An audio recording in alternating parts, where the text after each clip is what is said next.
രുദ്രാർദ്ര പ്രണയം ഭാഗം 14. തന്റെ കയ്യിൽ പിടിച്ച് തന്നെ നോക്കുന്നവൻ ആയുഷ് ഗൗരവത്തോടൊന്ന് നോക്കി. ഇവിടെ ഇരിക്കെ, ബെന്നി കനത്ത സ്വരത്തോട് അവനോട് പറഞ്ഞു.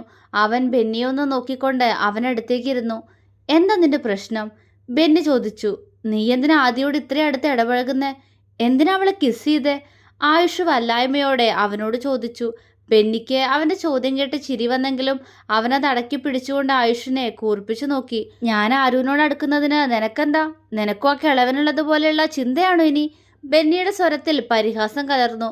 ഒരിക്കലുമല്ല മുത്തശ്ശൻ, ആൾക്ക് പീലിയെ വലിയ ഇഷ്ടാ. അതിനിടയിലേക്ക് ആദ്യം വന്നപ്പോഴും ഇഷ്ടമൊക്കെ തന്നെ ആയിരുന്നു. പക്ഷേ അവള് കുറച്ച് കുറുമ്പിയാണല്ലോ, വികൃതിയും. അതാ മുത്തശ്ശൻ അവളോട് ദേഷ്യം. എപ്പോഴും മുത്തശ്ശനോട് തറുതല പറയുന്നത് അവള് മാത്രാ. അതിൻ്റെയൊക്കെ ഒരു ദേഷ്യം. അല്ലാതെ ആൾക്ക് അവളോട് ഇഷ്ടക്കുറവൊന്നുമില്ല. പക്ഷെ ഇന്ന് അവളോട് പറഞ്ഞത് ഒരുപാട് കൂടിപ്പോയി. കുഞ്ഞല്ല അവള്. എനിക്ക് അയാളുടെ നാവ് പിഴുതെറിയാനാ തോന്നിയേ. ആയുഷ് പല്ല് കടിച്ചുകൊണ്ട് പറഞ്ഞതും ബെന്നി ഗൗരവത്തോടെ ഒന്ന് മൂളി. അല്പനേരം ഇരുവർക്കുമിടയിൽ ഒരു നിശബ്ദത നിറഞ്ഞു. നിനക്ക് ആദ്യം ഇഷ്ടാണോ? നിശബ്ദതയെ ഭേദിച്ചുകൊണ്ട് ആയുഷ് തന്റെ സംസാരത്തിന് തുടക്കമിട്ടു. ബെന്നി അവനെ കുറുമ്പോടെ നോക്കി. എന്താ? അവൻ ഒന്നുകൂടെ ചോദിച്ചു. നിനക്ക് ആദ്യം ഇഷ്ടാണോന്ന് അവൻ വീണ്ടും ചോദിച്ചു. അതെ. ആരു, അവളാർക്കാ ഇഷ്ടാവാത്തെ? She's a cute girl. എനിക്ക് അവൾ ഒത്തിരി ഇഷ്ടാ, അവൻ പുഞ്ചിരിയോടെ പറഞ്ഞു. ആയുഷ് അവൻ്റെ മുഖത്തേക്ക് നോക്കി. അതല്ല ഞാൻ ഉദ്ദേശിച്ച്, നിനക്ക് അവളോടുള്ള ഫീലിങ്സ് എന്താന്നാ? പ്രണയാണോ? അത് ചോദിക്കുമ്പോൾ അവൻ്റെ സ്വരം വിറച്ചു പോയിരുന്നു. ഉള്ളിൽ അകാരണമായൊരു ഭയം. ബെന്നി ചിരിച്ചു. ആണെങ്കി? അവൻ കുറുമ്പോടെ ചോദിച്ചു. ആണെങ്കി ഇപ്പൊ തന്നെ മറന്നേക്ക്. നെഞ്ചിൽ കയറ്റി വെച്ചിട്ട് ഒടുവിൽ അവളെ കിട്ടാതെ വന്നാൽ നീ വേദനിക്കേണ്ടി വരും.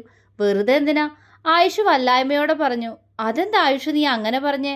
അവൾക്ക് മറ്റാരോടെങ്കിലും പ്രണയമുണ്ടോ? അവൻ നെറ്റി ചുളിച്ചുകൊണ്ട് ചോദിച്ചു. ഇല്ല, അവൾക്ക് ആരോടും പ്രണയമില്ല. പക്ഷേ അവൾ ഒരാൾ പ്രണയിക്കുന്നുണ്ട്. അയാളായിട്ട് മാത്രമേ അവളുടെ വിവാഹം നടക്കൂ. ആയുഷ് ഉറച്ച ശബ്ദത്തിൽ പറഞ്ഞു. ബെന്നിയുടെ ചുടികൾ വിടർന്നു പോയി. Oh nice. Who is that lucky guy? അവൻ അറിയാത്തതുപോലെ ചോദിച്ചു. ആയുഷ് അവനെ ഒന്ന് നോക്കിക്കൊണ്ട് നിശ്വസിച്ചു. ഞാനാണ് അവളെ പ്രണയിക്കുന്നത്. ഈ രുദ്രായുഷിന്റെ പെണ്ണ അവള്. എൻ്റെ ജീവൻ, എൻ്റെ ആദി. അവളെ മറ്റാർക്കും വിട്ടുകൊടുക്കാൻ കഴിയില്ല എനിക്ക്. അവളെ വേണു ആയുഷിന്. എൻ്റെ ആദിയുടെ കൂടെ അവളുടെ മാത്രം രുദ്രേട്ടനായി ഈ ജീവിതകാലം മുഴുവൻ ജീവിക്കണം എനിക്ക്. ബെന്നിയെ തന്നെ ഉറ്റുനോക്കി അവൻ മനസ്സിൽ പറഞ്ഞു. അവനോട് തുറന്നു പറയണമെന്നുണ്ട്. പക്ഷേ ഇവനും ആദിയും തമ്മിൽ ഇപ്പം അത്രയും ക്ലോസാ. ഒരുപക്ഷെ ഇവൻ്റെ വായിന്ന് അവൾ സത്യങ്ങൾ അറിഞ്ഞ, അവൾക്ക് എന്നോട് അങ്ങനെ ഒരു ഇഷ്ടമില്ലെന്നെങ്ങാനും പറഞ്ഞ, സഹിക്കാൻ കഴിയില്ല എന്നെക്കൊണ്ട്. അവൾ ഒന്നുകൂടെ വളർന്നിട്ട് എൻ്റെ മുത്തശ്ശൻ മുഖേന ഒരു മാരേജ് പ്രപ്പോസലിന് ശ്രമിക്കുക. അതാവും നല്ലത്. ആയുഷ് ചിന്തയോടെ നെറ്റിമേലൊന്ന് തടവി. ഹേയ് മാൻ, ഞാൻ നിന്നോടാ ചോദിച്ചേ അവളെ സ്നേഹിക്കുന്ന ലക്കി പേഴ്സൺ ആരാണെന്ന്. ബെന്നി കുറുമ്പോടെ വീണ്ടും ചോദിച്ചു. അത് സമയമാവുമ്പോൾ നീ അറിയും. ഏതായാലും ഇപ്പം ഇത്രയും മനസ്സിലാക്കിയാൽ മതി. ആയുഷ് അവനെ നോക്കി ഗൗരവത്തിൽ പറഞ്ഞു. ബെന്നി ചുണ്ടുകൊട്ടിക്കൊണ്ട് അവിടെ നിന്നും എഴുന്നേറ്റു. നീ പോവാണോ? അവൻ എഴുന്നേറ്റത് കണ്ടതും ആയുഷ് ചോദിച്ചു. ആരൂട്ടി പുറത്തുണ്ട്, അവളുടെ അടുത്തേക്കാ, അവൻ കുസൃതിയോടെ പറഞ്ഞു. ആയുഷ് പല്ല് കടിച്ചുകൊണ്ട് അവനെ നോക്കി. നിന്നോട് ഞാൻ പറഞ്ഞത് നീ ഇത്ര പെട്ടെന്ന് മറന്നുപോയോ? ആയുഷ് അവനെ ദേഷ്യത്തോടെ നോക്കി. ബെന്നി പുഞ്ചിരിച്ചു. അവളെ സ്നേഹിക്കുന്നവന്റെ പേര് നീ പറയാത്ത പക്ഷം എനിക്ക് അതിനെക്കുറിച്ച് ചിന്തിക്കേണ്ട ആവശ്യമില്ല ആയുഷ്. ആ പിന്നൊരു കാര്യം, അവൻ പറഞ്ഞുകൊണ്ട് ആയുഷിനെ നോക്കി. അവൻ എന്തായെന്ന പോലെ ബെന്നിയുടെ മുഖത്തേക്ക് തന്നെ സംശയത്തോടെ നോക്കുന്നുണ്ട്. എനിക്ക് ആരിനോട് ഇതുവരെ അങ്ങനെ ഒരു ഫീലിങ്സ് തോന്നിയിട്ടില്ല. അതായത് നീ നേരത്തെ പറഞ്ഞതുപോലെ ലവ്. നോ, അങ്ങനെ ഒന്ന് എനിക്ക് തോന്നിയിട്ടില്ല, അവൻ കള്ളച്ചിരിയോടെ പറഞ്ഞു. ആയുഷിന്റെ കണ്ണുകളിൽ ആശ്വാസം നിഴലിക്കുന്നതും അതൊരു പുഞ്ചിരിയായി തനിക്ക് നേരെ വിരിയുന്നതും കണ്ട ബെന്നിക്ക് ഒരു കുസൃതി തോന്നി. പക്ഷെ ആയുഷ്, അവൻ ആയുഷിനെ നോക്കി വിളിച്ചു. അവൻ എന്താ എന്ന പോലെ അവനെ നോക്കി. എനിക്ക് അവളോട് ലവ് ഇതുവരെ തോന്നിയിട്ടില്ല എന്നത് സത്യം തന്നെയാ. പക്ഷേ ആരുൺ എന്നോട് അങ്ങനെ ഒരു ഇഷ്ടം തോന്നിയാ, അങ്ങനെ ഒരു ഇഷ്ടം ഉണ്ടെന്ന് അവൾ എന്നോട് പറഞ്ഞാൽ ഞാൻ നോ പറയില്ല. കാരണം എനിക്ക് അവളോട് ഒരു അട്രാക്ഷനൊക്കെ തോന്നുന്നുണ്ട്. ആയുഷിന്റെ ഉള്ളിലേക്കൊരു തീ കോരിയിട്ട് ഒരു ചിരിയോടെ ബെന്നി പുറത്തേക്ക് ഇറങ്ങിപ്പോയി. ആയുഷ് പകപ്പോടെ അവൻ പോകുന്നതും നോക്കിയിരുന്നു. ആയുഷിന്റെ മനസ്സാകെ കലുഷിതമായിരുന്നു. ബെന്നി പറഞ്ഞിട്ട് പോയ കാര്യങ്ങൾ വീണ്ടും ചെവിയിലേക്ക് ഒരു തിരമാല കണക്കെ വീശിയടിക്കുന്നു. എൻ്റെ ആദിക്ക് അങ്ങനെ ഒരു ഇഷ്ടം ബെന്നിയോട് ഉണ്ടാവോ? ഓർക്കുന്തോറും അവനാകെ വല്ലായ്മ തോന്നി. അങ്ങനൊന്നും ഒരിക്കലും സംഭവിക്കില്ല. അവള് കുഞ്ഞല്ലേ, ഇപ്പോ അങ്ങനൊരു ചിന്തയൊന്നും വരില്ല. അവൻ സ്വയം മനസ്സിനെ സമാധാനിപ്പിക്കാൻ ശ്രമിച്ചുകൊണ്ടിരുന്നു. ആദി അവൻ കണ്ണുകൾ അടച്ചുകൊണ്ട് അവളുടെ പേരൊന്ന് മനസ്സിൽ പറഞ്ഞു. അവൾക്ക് എന്തുകൊണ്ടാ കുറച്ചു കാലമായിട്ട് എന്നോടൊരകൽച്ച? എന്തായിരിക്കും അതിന് കാരണം? അവൻ കൈകൾ പരസ്പരം കോർക്കുകയും അഴിക്കുകയും ചെയ്തുകൊണ്ട് സ്വയം ചോദിച്ചു. എന്നിൽ നിന്നും അകലാനും വേണ്ടി ഞാൻ അവളോട് തെറ്റെന്തെങ്കിലും ചെയ്തോ? സ്നേഹിച്ചിട്ടല്ലേ ഉള്ളൂ ഞാൻ. പീലി അവളുമായിട്ട് വഴക്കിടുമ്പോഴും പൊതിഞ്ഞു പിടിച്ചിട്ടല്ലേ ഉള്ളൂ ഞാൻ അവളെ. അവൻ അസ്വസ്ഥതയോടെ ചിന്തിച്ചു. എന്നിട്ടും എന്നോട് എന്തിനായിരുന്നു ആദി ഈ അകൽച്ച? നീ എന്നൊന്നും നോക്കാതെ, എന്നോടൊന്നും മിണ്ടാതെ എനിക്ക് പറ്റുന്നില്ലായിരുന്നു പെണ്ണെ. അതാ ഞാനും മനഃപൂർവ്വം നിന്നിൽ നിന്ന് ഒഴിഞ്ഞു മാറിയേ. ഞാൻ അകന്നു നിൽക്കുന്നതാ നിനക്ക് സന്തോഷമെങ്കിൽ അങ്ങനെ ആവട്ടെ എന്ന് കരുതി. അവൻ്റെ കണ്ണുകൾ കലങ്ങി. ആദ്യമൊക്കെ അവളോട് അങ്ങോട്ട് ചെന്ന് മിണ്ടാൻ ശ്രമിക്കായിരുന്നു. പക്ഷേ അപ്പോഴവൾക്ക് എന്നോട് എന്തോ ഒരു ഇഷ്ടക്കേട് പോലെ. എന്നോട് മിണ്ടിയില്ലെങ്കിലും എനിക്കൊരു കുഴപ്പമില്ലാന്ന് കാണിക്കാൻ വേണ്ടിയാ പിന്നീട് അവളെ നോക്കുമ്പോൾ ഞാൻ പുച്ഛിക്കുന്നേ. അപ്പോഴും നോവുന്നത് എൻ്റെ ഹൃദയം തന്നെയാ. പക്ഷെ ഇനിയും കഴിയില്ല അവളോട് ഇങ്ങനെ അകൽച്ച കാണിക്കാൻ. പഠിത്തം കഴിഞ്ഞ് ഞങ്ങളുടെ ഹോസ്പിറ്റലിൽ കയറിയ പെട്ടെന്ന് ഞങ്ങളുടെ വിവാഹം നടത്തണം. അപ്പോഴേക്കും അവളും പഠിത്തമൊക്കെ കഴിഞ്ഞ് അവളുടെ ആഗ്രഹം പോലെ ഒരു നേഴ്സാവൂലോ. അവൻ്റെ ചുണ്ടിലൊരു പുഞ്ചിരി വിരിഞ്ഞു. ഇന്ന് പോകുന്നതിന് മുന്നേ അവളോടൊന്ന് തനിച്ച് സംസാരിക്കണം. എൻ്റെ ഉള്ളിലുള്ള ഇഷ്ടം അവളോട് തുറന്നു പറയാൻ ഇനിയും സമയം ആവശ്യമാണ്. കൊച്ചു കുഞ്ഞാ അവള്. ഇപ്പൊ പറഞ്ഞാൽ അവൾ എങ്ങനെ പ്രതികരിക്കുന്ന പോലെ അറിഞ്ഞൂടാ. പക്ഷേ അവളോട് സംസാരിക്കണം. അവളെ മാത്രം ഹൃദയത്തിൽ നിറച്ചുകൊണ്ട് അവളുടെ കൊഞ്ചലോടെയുള്ള സംസാരം മാത്രം ഓർത്തുകൊണ്ട് അവൻ കണ്ണുകൾ പതിയെ അടച്ചൊന്നു കിടന്നു. ചുണ്ടിൽ മനോഹരമായൊരു പുഞ്ചിരി വിരിഞ്ഞു. സമയം വൈകുന്നേരം 4 മണി കഴിഞ്ഞിരിക്കുന്നു. 5 മണി ആവുമ്പോഴേക്കും ആയുഷിനും ബെന്നിക്കും തിരികെ ഹോസ്റ്റലിലേക്ക് മടങ്ങേണ്ടതുണ്ട്. ആയുഷ് കുറെ നേരമായി കണ്ണുകൾ കൊണ്ട് ചുറ്റും ആർദ്രയെ തിരയുന്നു. പക്ഷെ അവൾ അകത്തും മുറ്റത്തും ഒന്നും കാണാതായതും അവന്റെ മുഖം മങ്ങി. ബെന്നി സിറ്റ് ഔട്ടിലിരുന്ന് ഫോണിൽ നോക്കുന്നുണ്ട്. അവനോട് പോയി ചോദിച്ചാലോ എന്നൊരു ചിന്ത വന്നതും ആയുഷ് പെട്ടെന്ന് അവനടുത്തേക്ക് നടന്നു. ആയുഷേട്ടാ. പെട്ടെന്ന് പുറകിൽ നിന്നും പാറുവിന്റെ തേങ്ങലോടെയുള്ള ശബ്ദം കേട്ടതും ആയുഷും ഒപ്പം ബെന്നിയും അവളെ തിരിഞ്ഞു നോക്കി. മുഖമാകെ ചുവന്ന് കണ്ണുകൾ തിണർത്ത് തന്റെ മുന്നിൽ നിന്ന് വിങ്ങുന്ന പാറുവിനെ കണ്ട് ആയുഷിനുള്ളിൽ വേദന തോന്നി. പക്ഷെ കുറച്ചു മുന്നേ നടന്ന സംഭവങ്ങൾ ഓർക്കവേ അവന്റെ മുഖം ഒരു വേള കറുത്തു. എന്ത് വേണം? അവൻ ഗൗരവത്തോടെ അവളോട് ചോദിച്ചു. പാറു അവനെ നിറകണ്ണുകളോടെ നോക്കി. അവൻ പെട്ടെന്ന് അവളിൽ നിന്നും മുഖം മാറ്റി. ആയുഷേട്ടാ. തേങ്ങലോടെ പെണ്ണപ്പോഴേക്കും അവന്റെ നെഞ്ചിലേക്ക് വീണ് ആർത്തലച്ച് കരയാൻ തുടങ്ങിയിരുന്നു. ആയുഷിന്റെ കണ്ണുകൾ നിറഞ്ഞു. അവൻ തന്റെ നെഞ്ചിൽ കിടന്ന് കരയുന്ന പെണ്ണിനെ വാത്സല്യത്തോടെ നോക്കിക്കൊണ്ട് അവളുടെ തലയിൽ പതിയെ തലോടി. ബെന്നി ഒരു പുഞ്ചിരിയോടെ അവരെ നോക്കിയിരിക്കുകയായിരുന്നു. അപ്പോൾ പീലി മോളെ കരയല്ലേ? അവൻ സ്നേഹത്തോടെ പറഞ്ഞു. ഞാൻ അപ്പോഴത്തെ ദേഷ്യത്തിന് എന്നോട് ക്ഷമിക്കൂ ആയുഷേട്ടാ. എന്നെ വെറുക്കല്ലേ. എനിക്ക് സഹിക്കാൻ കഴിയില്ല. അവൾ തേങ്ങിക്കൊണ്ട് അവനോട് പറഞ്ഞു. ആയുഷിന് അവളുടെ സംസാരം കേട്ട് അവളോട് അതിയായ സ്നേഹം തോന്നി. അവൻ അവളെ ചുറ്റിപ്പിടിച്ചുകൊണ്ട് അവളുടെ പുറത്ത് തലോടി. എന്നോട് ദേഷ്യമാണോ ആയുഷേട്ടാ? അവൾ തേങ്ങലോടെ ചോദിച്ചു. ദേഷ്യമല്ലടാ, സങ്കടം എനിക്ക്. എൻ്റെ പീലി ഇങ്ങനൊന്നും ആയിരുന്നില്ലല്ലോ. എത്ര പാവായിരുന്നു എൻ്റെ കുഞ്ഞ്. എന്നിട്ട് എന്താ മോളെ നീ ഇപ്പം ഇങ്ങനെ? ആയുഷേട്ടന് എത്ര സങ്കടം ഉണ്ടെന്ന് അറിയോ നീ ആദ്യോട് ഇങ്ങനെ ദേഷ്യം കാണിക്കുമ്പോൾ? അവൻ ഇടർന്ന സ്വരത്തോടെ അവളോടായി പറഞ്ഞു. ബെന്നി അല്പനേരം അവരെ നോക്കിയിരുന്ന ശേഷം പതിയെ മുറ്റത്തേക്ക് ഇറങ്ങിപ്പോയി. അവനറിയാമായിരുന്നു ഇപ്പോൾ അവർക്കിടയിൽ മറ്റാരും ഇല്ലാതിരിക്കുന്നതാണ് നല്ലതെന്ന്. പീലി. ആയുഷ് അവളുടെ മുഖം പിടിച്ചുയർത്തി. ഞാനിനി ആരുനോട് ഒരു ദേഷ്യവും കാണിക്കില്ല. എന്നോട് പിണങ്ങല്ലേ ആയുഷേട്ടാ. അവൾ കൊച്ചു കുട്ടികളെ പോലെ പറഞ്ഞു. ആയുഷ് അവളുടെ കണ്ണുകൾ തുടച്ചു കൊടുത്തു. വേണ്ട, എനിക്ക് വേണ്ടി നീ ആരോടുള്ള ദേഷ്യം മാറ്റേണ്ട പീലി. നിനക്ക് സ്വയം എന്നാദ്യം സ്നേഹിക്കാൻ കഴിയുന്നോ അന്ന് സ്നേഹിച്ചാൽ മതി നീ അവളെ. പക്ഷേ അവളെ ദ്രോഹിക്കരുത് നീ. അവൻ പറഞ്ഞു. എനിക്ക് പേടിയായതുകൊണ്ടാ. അവള് വിതുമ്പി. എന്തിന്? ആയുഷ് നെറ്റിച്ചുളിച്ചു. അത് ഞാനായിരുന്നില്ലേ ഇവിടുത്തെ ഏക പെൺതരി. എല്ലാവർക്കും എന്നോടിഷ്ടം. എൻ്റെ താല്പര്യത്തിന് മാത്രമേ ഇവിടെ എന്നും മുൻതൂക്കം ഉണ്ടായിരുന്നുള്ളൂ. ആയുഷേട്ടന് പോലും എന്നെ ഇഷ്ടം. അങ്ങനെ എല്ലാവരുടെയും സ്നേഹം എനിക്ക് മാത്രം കിട്ടിയപ്പോൾ ആ സ്നേഹം മറ്റാർക്കും പകുത്തു പോകുന്നത് എനിക്കിഷ്ടമല്ലായിരുന്നു. അവൾ പറഞ്ഞുകൊണ്ട് അവനെ നോക്കി. ആയുഷിന് ഒന്നും മനസ്സിലായില്ല. പാറു പതിയെ അവനിൽ നിന്നും അകന്നു നിന്നു. അങ്ങനെ എനിക്ക് മാത്രം കിട്ടിക്കൊണ്ടിരുന്ന സ്നേഹം പെട്ടെന്നൊരു സുപ്രഭാതത്തിൽ ആ സ്നേഹത്തിനൊരു അവകാശി കൂടി വന്നത് എനിക്കിഷ്ടായില്ല. ഇഷ്ടം അതിനേക്കാൾ പേടിയായിരുന്നു എനിക്ക്. എന്നെ മാത്രം സ്നേഹിച്ചിരുന്നവര് ഇനി ആരുനെ കൂടി സ്നേഹിക്കില്ലേ? അവളുടെ ഇഷ്ടത്തിന് മുൻതൂക്കം കൊടുക്കില്ലേ? എല്ലാത്തിനേക്കാൾ മുകളിൽ ആയുഷേട്ടനും അവളെ സ്നേഹിക്കില്ലേ? അങ്ങനെയൊക്കെ ചിന്തിച്ചു പോയി ഞാൻ. അവൾ കലങ്ങിയ കണ്ണുകളോടെ ആയുഷിനെ നോക്കി. അവൻ ഞെട്ടലോടെ അവളെ നോക്കി നിൽക്കുകയാണ്. പാറു തുടർന്നു. എൻ്റെ സംശയങ്ങളെല്ലാം സത്യാവുന്ന രീതിയിൽ തന്നെയായിരുന്നു പിന്നീടുള്ള ദിവസങ്ങൾ. എല്ലാവർക്കും അവളെ മതി. അല്ല, അങ്ങനെയല്ല, എനിക്ക് അങ്ങനെ തോന്നി. അവൾക്കൊപ്പം അവരതേപോലെ തന്നെ എന്നെ സ്നേഹിച്ചിരുന്നു. പക്ഷെ അതുപോലെ സഹിച്ചില്ല എനിക്ക്. എല്ലാവരുടെയും സ്നേഹം എനിക്ക് മാത്രമായിട്ട് കിട്ടണമെന്ന് തോന്നിപ്പോയി.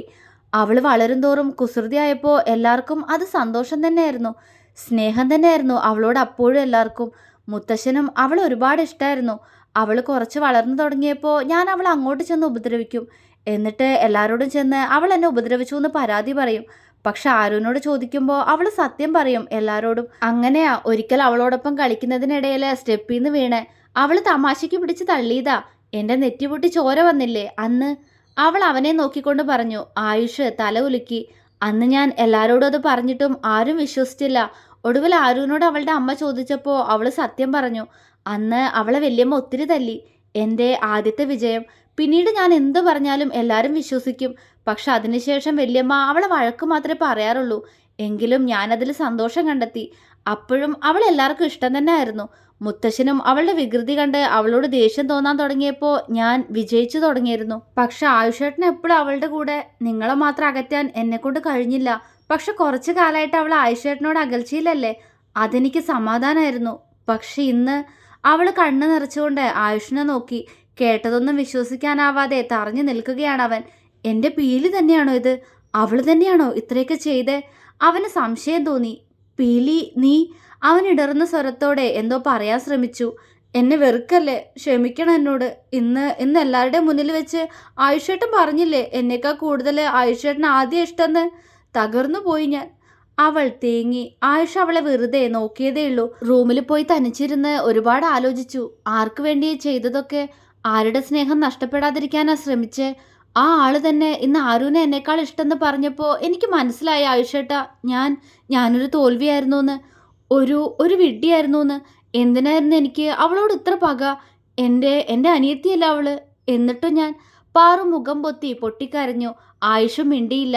സ്വയം അവളായിട്ട് അവളുടെ തെറ്റുകൾ തിരുത്തുകയാണെങ്കിൽ സന്തോഷം മാത്രം. പക്ഷേ എൻ്റെ പീലി ഇത്ര ക്രൂരായിരുന്നോ? അവന് കണ്ണുകൾ ചുട്ടുനീറി. പാറു അവൻ്റെ മുന്നിൽ വന്നു നിന്നു. ക്ഷമിക്കൂ എന്നോട്. ഇനി ഞാൻ ഒരിക്കലും ആരുവിനെ വേദനിപ്പിക്കില്ല. അവളോട് ദേഷ്യവും കാണിക്കില്ല. എന്നോട് മിണ്ടുവോ? ആയുഷേട്ടൻ എന്നോട് പിണങ്ങിയിരിക്കുമ്പോൾ എനിക്ക് സഹിക്കുന്നില്ല. അവൾ കരഞ്ഞുകൊണ്ട് പറഞ്ഞു. നിന്റെ ഉള്ളിൽ ഇത്രയൊക്കെ തെറ്റുകൾ ഉണ്ടായിരുന്നോ പീലി? അതുമാത്രമാണ് അവൻ ചോദിച്ചത്. ആയുഷേട്ടാ, സത്യമായിട്ടും ഞാനിനി അങ്ങനൊന്നും ചെയ്യില്ല. അവൾ തേങ്ങിക്കൊണ്ട് അവൻ്റെ നെഞ്ചിലേക്ക് വീണു. ഒട്ടൊരു നേരത്തിനപ്പുറം ആയുഷിൻ്റെ കൈകൾ അവളുടെ തലമുടിയിലൂടെ തലോടി. സോറി, അവൾ കരഞ്ഞുകൊണ്ട് പറഞ്ഞു. അവൻ മൂളി. എന്നാലും എന്നേക്കാൾ ഇഷ്ടം ആരുവിനാണെന്ന് പറഞ്ഞില്ലേ? അവൾ കണ്ണ് നിറച്ചുകൊണ്ട് പരിഭവത്തോടെ അവനെ നോക്കി. ആയുഷിന് അവളുടെ സംസാരം കേട്ട് ചിരി പൊട്ടി. ആഹാ, നീ മാറിയെന്ന് പറഞ്ഞിട്ട് ഇപ്പോഴും അതേ കുശുമ്പന്നാണല്ലോ പെണ്ണെ നിനക്ക്. അവൻ അവളെ കൂർപ്പിച്ചു നോക്കി. അത് പിന്നെ അത്രയ്ക്കൊന്നുമില്ല, എന്നാലും ഒരു കുഞ്ഞസൂയ. അവൾ കണ്ണ് തുടച്ചുകൊണ്ട് ഇളിയോടെ പറഞ്ഞു. ഇനി ഇങ്ങനെ കുശുമ്പും കുത്തി നിന്നാലേ എൻ്റെ കയ്യിൽ നിന്ന് നല്ല 4 കിട്ടും കേട്ടോ നിനക്ക്. അവൻ കുറുമ്പോടെ പറഞ്ഞു. ഇല്ല, ഞാൻ നന്നായി, സത്യം. പാറു ചിരിയോടെ പറഞ്ഞു. ഉവ്വ. അവൻ അവളുടെ കവിളിൽ തട്ടി. അവൾ പെട്ടെന്ന് അവളുടെ കവിൾ അവന് നേരെ കാണിച്ചു കൊടുത്തു. ആയുഷ് അവളെ സംശയത്തോടെ നോക്കി. പിണക്കം മാറിയില്ലേ ഉമ്മതാ എനിക്ക്? അവൾ കുറുമ്പോടെ പറഞ്ഞു. ആയുഷ് ചിരിയോടെ അവളുടെ കവിളിൽ അമർത്തി ചുംബിച്ചു. ആ കാഴ്ച കണ്ടുകൊണ്ടാണ് മാധവിയും കാർത്തികേയന്റെ ഭാര്യ പത്മിനിയും സിറ്റ് ഔട്ടിലേക്ക് വന്നത്. അവർ പരസ്പരം നോക്കിയൊന്ന് പുഞ്ചിരിച്ചു. പാറു ഒന്നുയർന്ന് അവന്റെ കവിളിലും അമർത്തി ചുംബിച്ചു. അവൻ അവളെ ചിരിയോടെ നോക്കി. ആഹാ, രണ്ടാളുടെ പിണക്കൊക്കെ തീർന്നോ? പത്മിനി ചോദിച്ചു. ശബ്ദം കേട്ടിടത്തേക്ക് പാറു ആയുഷും തിരിഞ്ഞു നോക്കി. തിണ്ണയിലും ചാരു കസേരയിലുമായി ഇരുന്നു കൊണ്ട് തങ്ങളെ തന്നെ നോക്കുന്ന മാധവിയും പത്മിനിയും കണ്ട് ആയുഷും പാറുവും മാറിയല്ലോ എന്ന പോലെ തല ഉലുക്കി. അത് കണ്ട് അവരൊന്ന് പുഞ്ചിരിച്ചു. ഞാനേ എന്നാ പോയി ഡ്രസ്സ് മാറട്ടെ പീലി, ഇനിയും നിന്നാ ലേറ്റാവും. അവൻ പാറുവിനോട് പറഞ്ഞുകൊണ്ട് പെട്ടെന്ന് അകത്തേക്ക് നടന്നു. പെട്ടെന്നെന്തോ ഓർത്തെന്ന പോലെ ആയുഷ് മാധവിയെ തിരിഞ്ഞു നോക്കി. അവരെന്താ എന്ന പോലെ അവനെ നോക്കുന്നുണ്ട്. അമ്മായി ആദ്യം ഇവിടെ എങ്ങും കാണാനില്ലല്ലോ? അവൻ ചോദിച്ചു. മോള് കുറച്ചു മുന്നേ നമ്മുടെ കുളത്തിലേക്ക് പോയിട്ടുണ്ട്. ഇനി കുറച്ചു കഴിഞ്ഞ് പ്രതീക്ഷിച്ചാൽ മതി പെണ്ണിനെ ഇങ്ങോട്ട്. വെള്ളം കണ്ടാ പിന്നെ പെണ്ണ് അതിന്ന് കയറാൻ കുറച്ച് പാടാ, മാധവി വാത്സല്യത്തോടെ പറഞ്ഞു. ആയുഷ് പുഞ്ചിരിയോടെ തലകുലുക്കി അകത്തേക്ക് നടന്നു. ചാരിവെച്ച കുളപ്പുരയുടെ വാതിൽ പതിയെ തുറന്നുകൊണ്ട് അവൻ താഴേക്ക് നോക്കി. അവിടെയെങ്ങും അവന് ആർദ്രയെ കാണാൻ സാധിച്ചില്ല. അവൻ വാതിൽ ചാരി വെച്ചുകൊണ്ട് പതിയെ താഴേക്കുള്ള പടികളിറങ്ങി. ഏറ്റവും താഴേക്കുള്ള പടികളിറങ്ങുന്നതിന് മുന്നേ വെള്ളത്തിൽ നിന്നും പൊങ്ങി വരുന്ന ആ രൂപത്തെ കണ്ട് ശ്വാസം നിലച്ചതുപോലെ അവൻ നിന്നുപോയി. മാർക്കച്ച കെട്ടി വെള്ളത്തിൽ നിന്നും ഉയർന്നുകൊണ്ട് മുടി ചുറ്റിപ്പിഴിയുന്ന ആ കൊച്ചു പെണ്ണിന്റെ ശരീരത്തിലൂടെ എത്ര വേണ്ടെന്ന് വെച്ചിട്ടും ആയുഷിന്റെ കണ്ണുകൾ അലഞ്ഞു നടന്നു. കാലുകൾ താഴേക്കുള്ള പടികളിലേക്ക് ചലിച്ചുകൊണ്ട് അവൾക്ക് മുന്നിൽ വന്നു നിന്നു. പെട്ടെന്ന് മുന്നിൽ ആയുഷിനെ കണ്ടതും ആർദ്ര പകച്ചുപോയി. പെട്ടെന്നുള്ള പകപ്പിൽ വെള്ളത്തിലേക്ക് തന്നെ മറിയാൻ പോയവളെ അവൻ കൈകളിൽ പിടിച്ച് വലിച്ചു കയറ്റി. പടിക്കല്ലിൽ നിർത്തിയിട്ടും ഊർന്ന് താഴേക്ക് വീഴാൻ പോയ ആർദ്രയെ അവൻ ഇടുപ്പിലൂടെ ചുറ്റിയെടുത്തുയർത്തി സ്റ്റെപ്പിൽ നേരെ നിർത്തി. അതേ നിമിഷം മാറിൽ കെട്ടിയ മാർക്കച്ചയുടെ കെട്ട് അവളിൽ നിന്നും അഴിഞ്ഞു നീങ്ങി. അവനെ കണ്ട പകപ്പിൽ അവനെ തന്നെ നോക്കി നിന്ന നിമിഷത്തിൽ മാർക്കച്ച മുഴുവനായും അവളിൽ നിന്നും അഴിഞ്ഞു താഴേക്ക് വീണു. ആയുഷ് ഞെട്ടലോടെ അവളെ നോക്കി. അവന്റെ കണ്ണുകൾ മിഴിഞ്ഞു. ആർദ്ര അപ്പോഴും അതൊന്നും അറിയാതെ അവൻ ഇത്ര അടുത്ത് തനിച്ചു കണ്ട പകപ്പിലാണ്. പക്ഷേ ആയുഷ് ആകെ വല്ലാത്തൊരവസ്ഥയിലായിരുന്നു. നിലത്തേക്ക് ഊർന്നു വീണ തുണിയെടുത്ത് അവളെ പുതപ്പിക്കണമെന്ന് മനസ്സ് പറയുന്നുണ്ടെങ്കിലും അത് അവളുടെ കാൽച്ചുവട്ടിലേക്കാണ് വീണിരിക്കുന്നത്. എങ്ങനെ എടുക്കും അവളുടെ കാൽച്ചുവട്ടിന്നത്? അവൻ എന്താണ് ചെയ്യേണ്ടതെന്ന് അറിയുന്നില്ലായിരുന്നു. കാലുകൾ പോലും ചലിക്കാത്ത അവസ്ഥ. അവന്റെ കണ്ണുകൾ അറിയാതെ അവളുടെ ശരീരത്തിലേക്ക് നീങ്ങി. അവന്റെ നെഞ്ചിടിപ്പുയർന്നു. അവളുടെ നഗ്നമായ മാറിലൂടെ കണ്ണുകൾ അലഞ്ഞപ്പോൾ അവൻ സ്വയം ഉമിനീർ വിഴുങ്ങിപ്പോയി. കുഞ്ഞാണവള്. അവളുടെ മാറിലേക്ക് തന്നെ ഉറ്റുനോക്കവേ അവൻ മനസ്സിൽ പറഞ്ഞു. ശരീരം ഒന്നാകെ ഒരു തരിപ്പ് പടർന്നു കയറുന്നുണ്ട്. അവന്റെ കണ്ണുകൾ വീണ്ടും താഴേക്ക് ഒഴുകിയിറങ്ങി. അവളുടെ ആലില വയറും അതിനൊത്ത നടുക്കായി ഒരു കുഞ്ഞു പൊക്കിൾ ചുഴിയും അവൻ കണ്ടു. ഈശ്വര! അവൻ സ്വയം വിളിച്ചുപോയി. അവിടെ നിന്നും താഴേക്ക് നോക്കാൻ അവന് ധൈര്യമുണ്ടായിരുന്നില്ല. അവൻ അവളിൽ നിന്നും മുഖം വെട്ടിക്കാൻ ശ്രമിച്ചു. പക്ഷേ പെട്ടെന്നെന്തോ കണ്ടതുപോലെ അവന്റെ കണ്ണുകൾ അവളുടെ വയറും കടന്ന് താഴേക്ക് പതിക്കുക തന്നെ ചെയ്തു. അവളുടെ വയറും കടന്ന് താഴേക്ക് ചെല്ലുമ്പോൾ കാണുന്ന അത്യാവശ്യം വലിപ്പമുള്ള ഒരു മറുക് കണ്ട് അവൻ ശ്വാസം പോലും എടുക്കാൻ മറന്ന് അതിലേക്ക് ഉറ്റുനോക്കി. ആദി! അവൻ അവളെ കിതപ്പോടെ വിളിച്ചുകൊണ്ട് പെട്ടെന്ന് തിരിഞ്ഞു നിന്നു. വെയ്യ, ഇനി അവളെ ഇങ്ങനെ കാണാൻ പറ്റില്ല എന്നെക്കൊണ്ട്. ഇനി അത് കണ്ട ഒരുപക്ഷെ അവളൊരു കൊച്ചുകുട്ടിയാന്ന് പോലും ഞാൻ മറന്നുപോവും. അവൻ അവന്റെ വിയർത്ത മുഖം അമർത്തി തുടച്ചു. കണ്ണിലിപ്പോഴും അവളുടെ ഭംഗിയുള്ള രൂപമാണ്. എത്രയൊക്കെ തല കുടഞ്ഞിട്ടും മാഞ്ഞു പോവാത്ത രൂപം. തുടരും.